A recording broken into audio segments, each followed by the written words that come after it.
এবারে বাবা মা হওয়ার গুঞ্জনে যা বললেন তিশা মুস্তাক।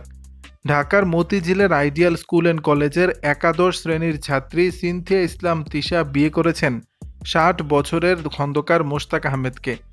তাদের বিয়ের পর থেকেই নানা কারণে সংবাদের শিরোনামে এসেছেন তারা।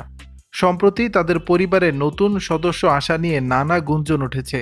অবশেষে বাবা হওয়ার গুঞ্জন সম্পর্কে মুখ খুললেন খন্দকার মোশতাক আহমেদ। এবার তারা দুজনই লাইভে এসে বাবা মা হওয়ার খবরের বিষয়ে মুখ খুলেছেন। বাবা হচ্ছেন মোশতাক, মা হচ্ছেন তিশা, এমন খবর ছড়িয়ে পড়ে সামাজিক মাধ্যমে।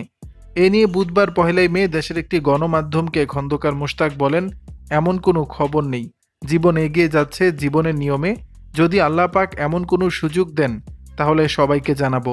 যেভাবে গুজব ছড়িয়েছে তাতে করে মাইক দিয়ে গোটা শহরকে জানাবো, ঘোড়ার গাড়ির মিছিল বের করব।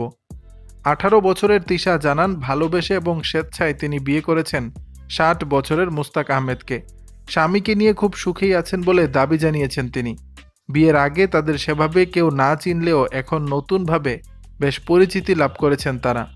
ঢাকার মতিঝিল আইডিয়াল স্কুল অ্যান্ড কলেজের গভর্নিং বডির সদস্য খন্দকার মোশতাক আহমেদের সঙ্গে তিশার প্রেমের শুরু ফেসবুকে।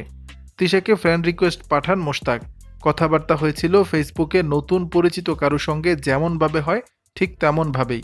প্রথম দেখা হয়েছিল ঢাকার আইডিয়াল স্কুল ও কলেজের নবীনবরণ উৎসবে। সেখানে তিশা গিয়েছিলেন নতুন ছাত্রী হিসাবে, আর মোশতাক খন্দকার ওই কলেজের গভর্নিং বডির সদস্যরূপে। এই সাক্ষাতেই ধীরে ধীরে মজবুত হয়, পরিণত হয় প্রেমে। পরবর্তীতে তারা বিয়ে করেন। দর্শক, বিষয়টি নিয়ে আপনাদের মতামত জানাবেন নিচের কমেন্ট বক্সে।